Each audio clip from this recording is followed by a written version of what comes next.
everybody, and welcome to KWES Live. I am your host, Carlos Robledo. And last year, the Weslaco Panthers, for the first time in school history, that's right, in 98 years, the Weslaco Panthers went to the third round of the playoffs in back-to-back years. Joining us now is head coach of the Weslaco Panthers, Coach Roy Stroman. And Coach, you went to the third round of the playoffs in 2018 and 2019, and you're going to try to do it again this year, I know. But first things first, just getting back on the field, and you guys did that this week with strength and conditioning. How did that go? Well, the UIL gave us a green light to start strength and conditioning and sports-specific instruction on June 8th, and our coaches have been working really hard as far as coming up with a plan and communicating through virtual. You know, that's the new norm now with our position players. And you know what? It was super tough to not being able to hug them and give them that high five. It was just all air hugs and air high fives. But for the most part, that we were so happy to see our kids. We have, over 260 football players that came out, and it's those. I think the parents were pretty much they're the ones that say, you know what, hey, y'all got to go do something because we can't take it this enough. But for the most part, the kids came out, great turnout. But the most important thing is going to be the safety is going to be our top priority here, making sure that these kids are washing their hands and the social distancing and wearing their mask and such. But for the most part, it was it was just awesome to see them again. I know one of the things that was concerning was how are y'all going to lift weights, because you got to share those weights and there's sweat all over the place and there's someone usually hovering over you, especially when you're on the bench. And talk to me about how you guys are handling that at Weslaco High School. You know, our athletic director did a tremendous job. We met, as coordinators, and I said, look, there's got to be a social distancing. There's got to be 10 feet inside the weight room. And how are we going to do this? And we came up with a plan, we went and the coaches and with the help of maintenance, we went to the junior highs and picked up their racks.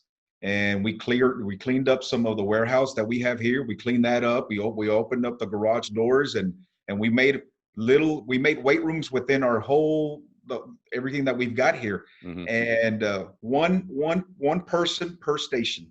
They're going to do their bench, they're going to do their squat, they're going to do their incline, they're going to do everything in that one station. And once the kid is done, once what our athlete's done, it takes us 36 minutes to do a workout. They're now going to go and disinfect everything, wipe everything down. So, and then we have our hand washing stations that our maintenance crew built. Man, those things are awesome. We're going to use those for graduation as well. But for the most part, that's the reason. That's the only way that we can be as safe as possible. Right. Exactly. Well, everyone's been doing an outstanding job at Weslaco East. I've seen some photographs and some videos from some of the other schools as well, and everyone is just really rising up to the challenge. So the 2020 football season, it looks like it's going to be a go. I don't see how they can stop that in the state of Texas. And Weslaco High School is going to be in a new district once again. Of course, you're used to that. You'll be, your 11th year now at Weslaco High School, and they've always gone from 31 to 30 to 32 6A in that little area. And so now back to the meat grinder, the Harlingens of the world, and the Brownsville schools, or two Brownsville schools in Rivera and with Hannah, and then you got San Benito Los Fresnos also there, Donna North. So it's going to be a little bit of a meat grinder, wouldn't you say, with this new district? No doubt. We scrimmaged Harlingen in the past couple of years, and then we faced Los Fresnos in the playoffs. And that 32-6A, man, we have some great programs over there and great coaching staffs. And we're already starting to meet for 32-6A as far as all the coordinators and having our DEC meetings. And, because there's different rules. One thing that people don't understand is whenever you go into the new district, there's certain rules and certain ways that they run their freshman games and they run their JV games and, the point system. And what if, how are we going to calculate this and that? And all district picks. So there's a bunch of stuff that we need to cover, but for the most part, it's been running pretty smooth. And I've been meeting with them, and they've got a great group, and we talked about off season and the football season, and but the history of the Harlingens and the Los Fresnos you talked about, the San Benitos you talked about. But to me, one of the dark horses is going to be Harlingen South. I know from last year, we were up on them 28-7, if I'm not mistaken. And then by the time you know it, we're in an overtime game. And those kids have no quit in them, and Coach Rich has been doing a good job. But it's something that like you said, we've been in 32 before, we've been in 31, and we've been in 30. And no matter where we end up, we're going to do our best to try to put a good product on the field, and these kids are going to fight. And it's great to see them now. And it's funny when they came in, you would think that in 3.5 months they would lose, they would forget, but they've retained a lot of the information, which is great news for us. Yeah, they've been under the Roy Stroman system here now it'll be their second year in a row. So they kind of have that already. It's not like you have to rebuild from the ground up like you kind of had to do last year. Of course, you kept a lot of the same assistant coaches from when Coach Salinas was here, and you ran that same offense. So that really helped. But you've been hitting the ground running with them. And as I take a look at your schedule here, and you're going to have Mission, and that'll be back at home. That's an old tradition from the 90s. Laredo Nixon, then you got Donna North, that's homecoming. Brownsville Rivera, that'll be at Sam Stadium. Harlingen High's at home. That's always going to be a big game, whether it's a playoff game or a district game. That'll be at Bobby Lackey Stadium. Los Fresnos also at Bobby Lackey Stadium. Hannah's going to be on the road. Harlingen South, which you said was going to be very, very competitive this year, that's going to be at Weslaco. And then San Benito, they're always good. That's going to be at Bobby Morrow Stadium. So you've got some key games right here at home. That bodes well for the Panthers. Yeah, we're gonna open up with Weslaco East, and Coach Berget and I were back and forth on this game.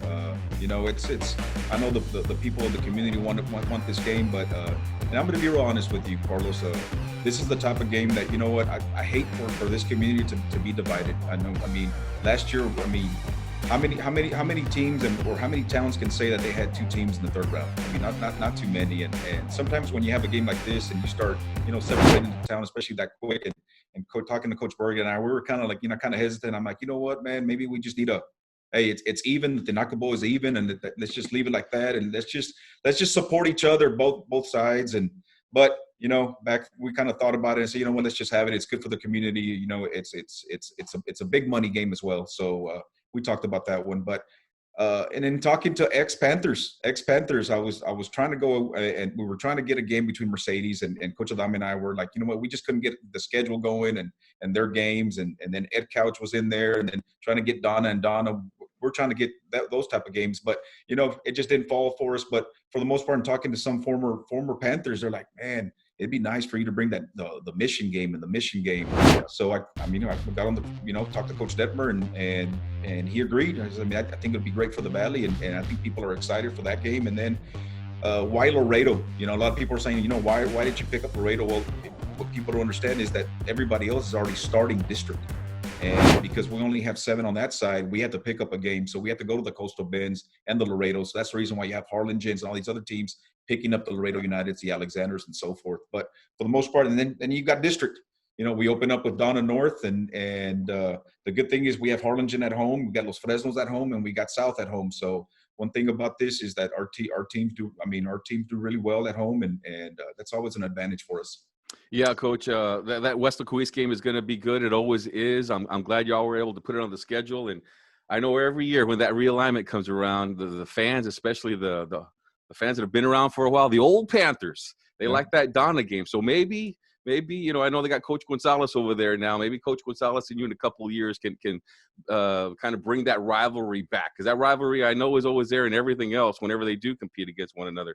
But maybe on the football field, that'll come back one of these days. That would be really nice. You're exactly right. And then our junior highs are always playing the Mid-Valley team. So they're always playing the Mercedes, the Ed Couch, and the Donna. So eventually that's one of my goals is in 2 years we'll stick to this schedule. And hopefully I'm still here and we'll be able to maybe pick up a Mercedes, Ed Couch, and Donna in the near future. That would be great. That would be great. All right, let's talk a little bit about some of your personnel. And I know you're going to lose you lost a good one to Jacob Cavazos. He was a district MVP. He was also offensive MVP for your team. He did a little bit of everything. But you also have a quarterback who's coming back, and he was on the backup role. He played wide receiver. He played defense. And in one game, he had 3 interceptions against Edinburgh Economides. And then he also caught a 98-yard touchdown pass from Jacob Cavazos against Harlingen South. So he's a gamer. He's one of those guys you put him on the field and good things are going to happen. And I'm talking about Rodney Garza. Yeah, he's hybrid. He's a hybrid kid. But one thing and you forgot to mention is he also came in as a sophomore against Lake Travis, the first time we played him, and he threw 2 touchdown passes as a sophomore.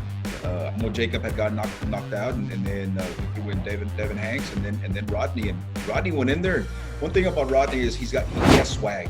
He's very confident, and but for the most part, it's Coach Peña and Coach Cantu have done a tremendous job with our scheme, and we feel that we have a scheme, an offensive scheme, and what we do, and it also fits Rodney. Rodney's got a great arm, you know. He's not as quick as Jacob, but I mean, he scored a 98-yard pass for him, and there was times when we put Jacob at receiver and we put Rodney at quarterback. So, but yeah, I mean, we lose 4,000 yards of offense with Jacob, you know, but now this is Rodney's team. You know, it's his turn. You know, it's new faces. It's you know, it's going to be new challenges. But the same goals for the Weslaco Panthers, and Rodney knows that. Yep, and he's going to have that offensive line. Just about everybody's coming back. He's going to have a running back there who's also pretty good, who's going to be a senior, and then also your defense. I know you're excited about your defense because that's where you spend most of your time when you were an assistant coach. Yes, and you know, we had to replace 11 last year, you know, on defense, and we had to bring some guys over like Josh Burkett, who was our backup tight end, and then we went and got you know, Angel Castellanos, who was playing baseball, and he hadn't played football since his freshman year, and he, you know, he gave us an opportunity and a chance to come out here and loved it. And but then again, we had some guys that step up, you know, some guys are, you know what, coach, we're going to do it. I mean, and they love those challenges, and now that we have, you know, Ethan and Josh in the middle, and then we have our defensive line that has a couple of games with Alexis Munoz in there, and Austin Craig, and you know, some of those guys that got some experience. But then again, on the offensive side, our offensive line is going to be our strength. You know, our offensive line, you're talking about, you know, a group of seniors that have played 26 games in 2 years. You know, 26 games in 2 years. They've almost played three full seasons in 2. So and they've been, you know, back to the third round. So that's gonna be our strength. We're gonna lean on those guys, and you know, I'd love to be a running back and, you know, behind those guys. So, and but no, that's where our leadership's coming from. Our leadership's coming from that offensive line, no doubt.